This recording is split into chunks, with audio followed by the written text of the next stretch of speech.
Oke Mas Bro, di kesempatan kali ini saya mau sharing atau berbagi pengalaman saya membuat CDI DC. Nah, CDI ini konon punya Mio, sama juga yang dipakai di Vega lama. Saya ini bukan bengkel motor, jadi saya tidak terlalu paham.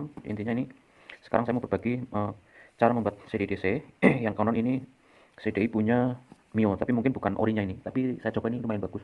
Cuman saya belum praktekkan ke motor, tapi saya sudah tes, bagus. Ini seperti ini. Trafo ini yang di video ini nanti yang utama saya mau share ini cara membuat trafonya ini yang biasanya pada kurang paham atau bingung cara membuat lilitannya, arah lilitannya.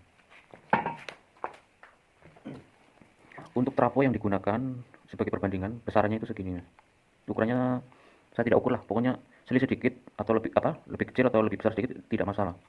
Saya beberapa kali membuat CDI itu pakai ininya beda-beda tetap bisa berfungsi. Ini saya jelaskan komponennya ini. Ini trafonya, kemudian ini TIP-nya ini, TIP41 menghadapnya ke sini. Patokannya seperti ini ya. Kemudian ini SCR 24M ini menghadap ke sini. Kemudian ini ada transistor C945. Dia menghadap ke sini tulisannya ini.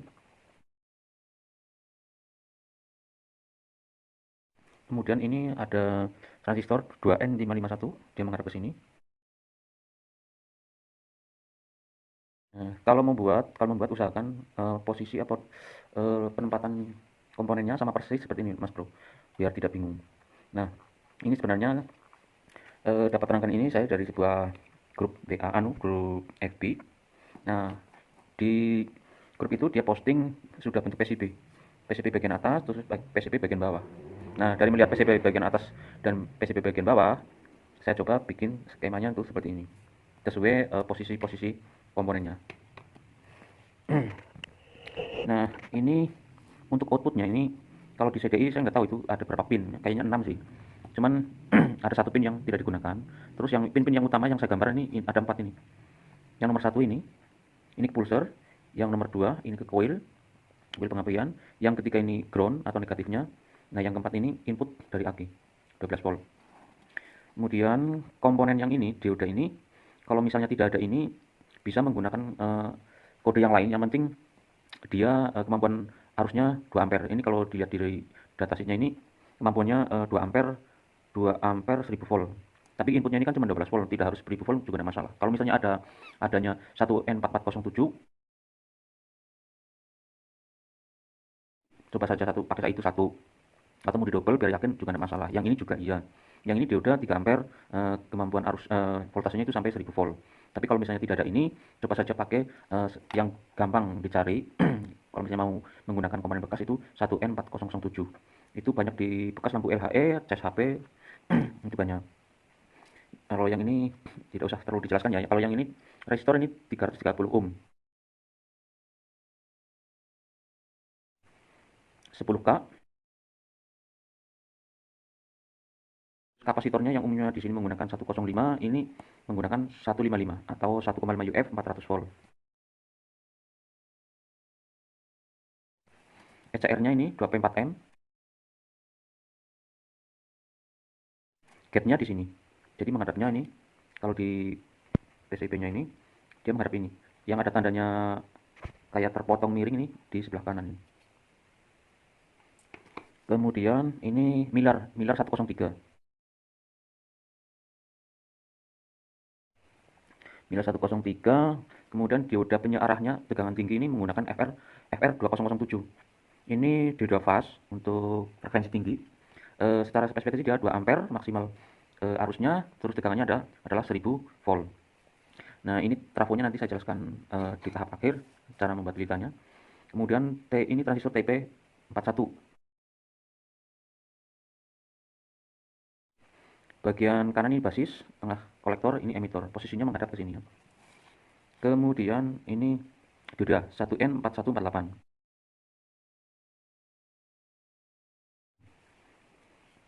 Ini yang ini resistor 1 ohm. Kalau di aslinya itu saya lihat di postingan di grup FB dia menggunakan 0,22 ohm. Tapi saya tidak ada, saya gunakan ini 1 ohm. Tapi bisa bekerja.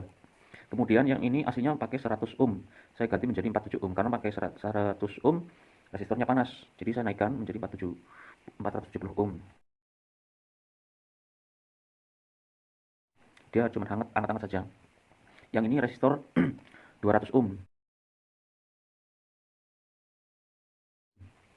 Yang ini kapasitor Miller 472.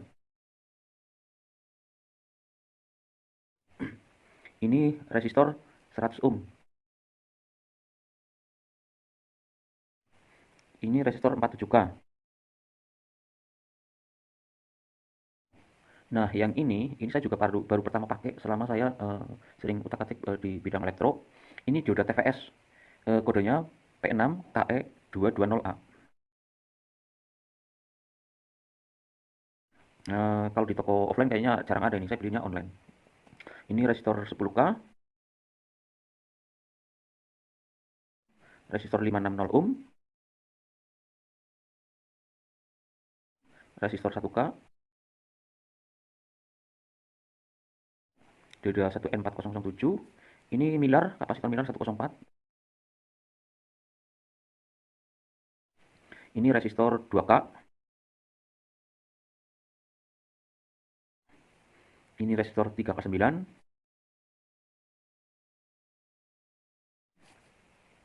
Ini transistor C945. Pakai dua.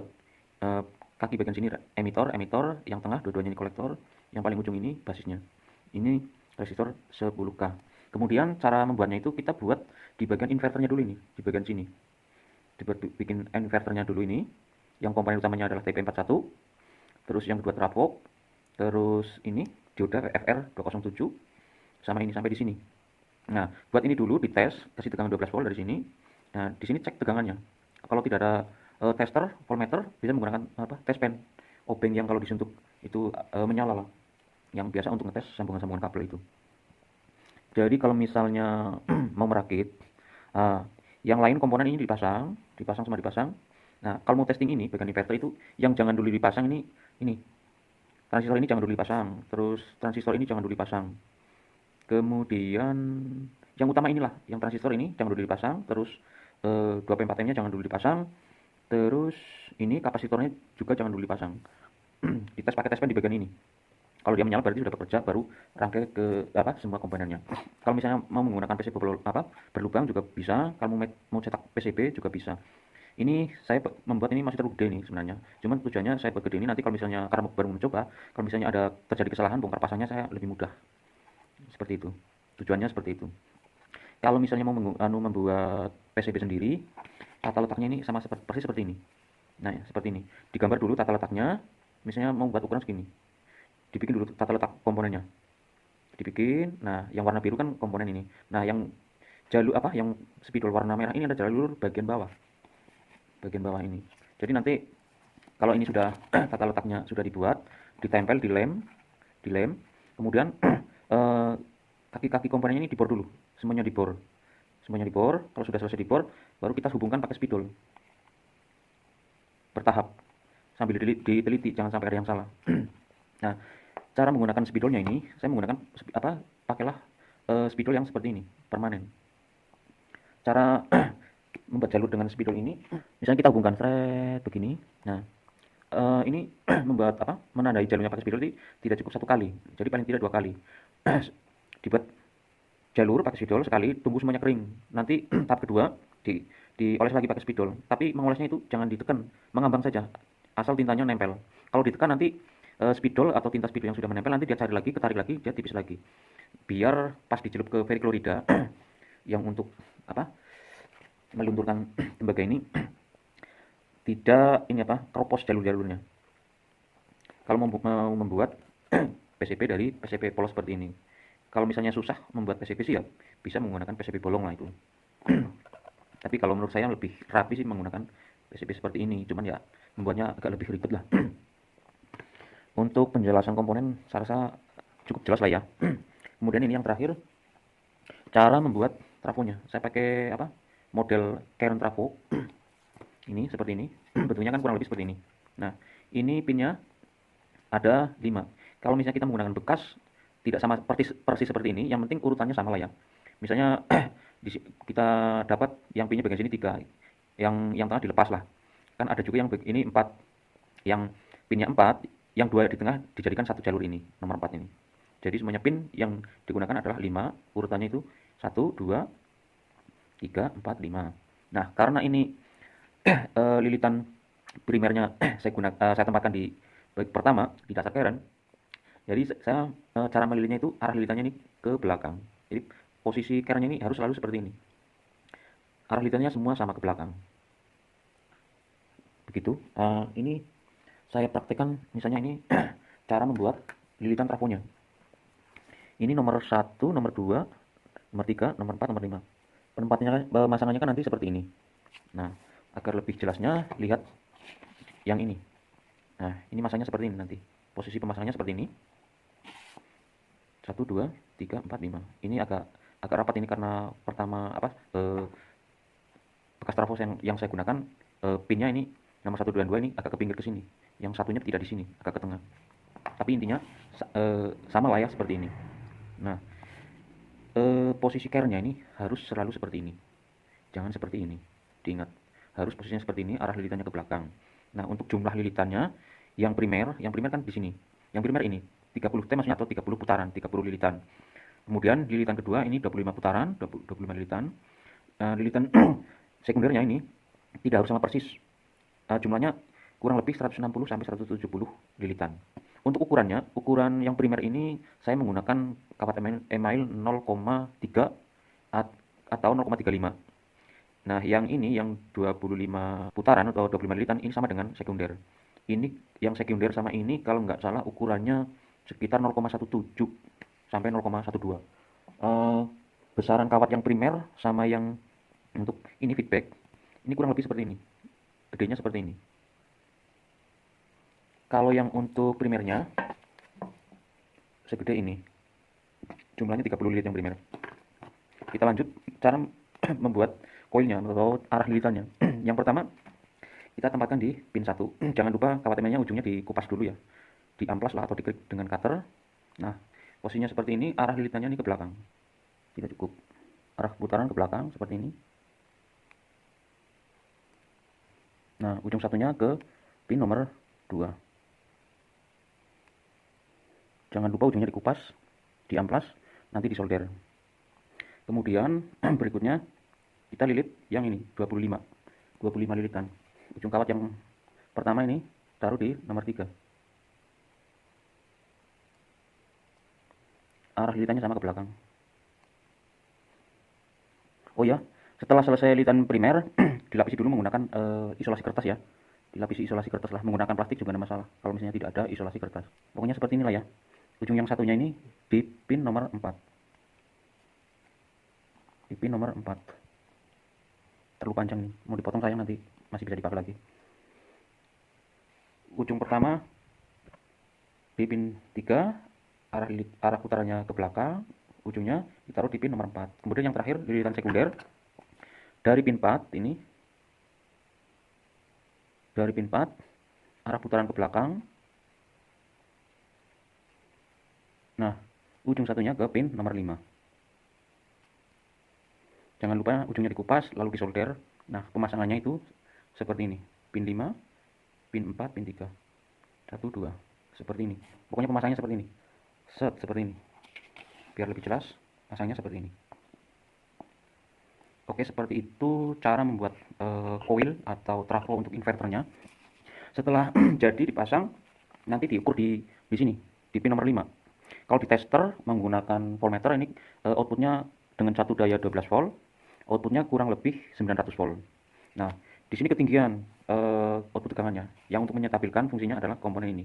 Kalau tidak salah komponen ini, komponen TVS dioda ini. Jadi tegangan output ini tidak melebihi kemampuan tegangan dari komponen kapasitor ini 115 400 volt dan SR24M. SR24M secara spesifikasi kemampuan arusnya dia 2 ampere, terus kemampuan tegangan yang bisa dilewati adalah 400 volt.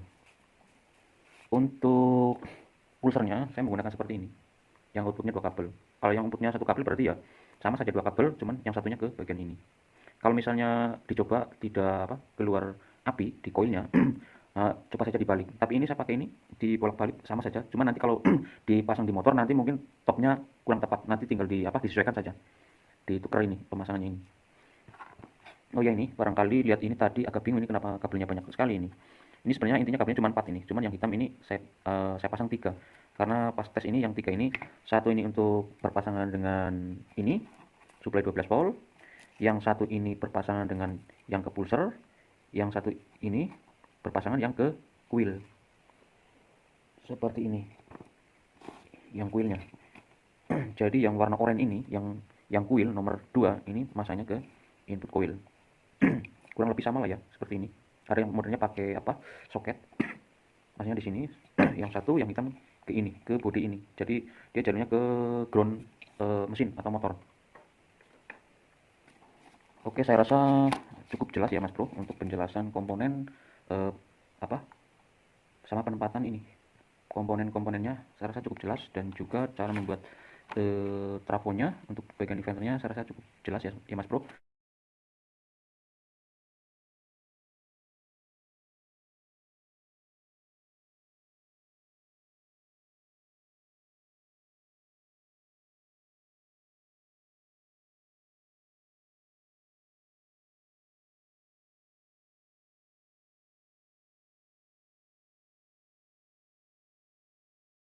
Kalau misalnya masih ada yang bingung silakan tanya di kolom komentar.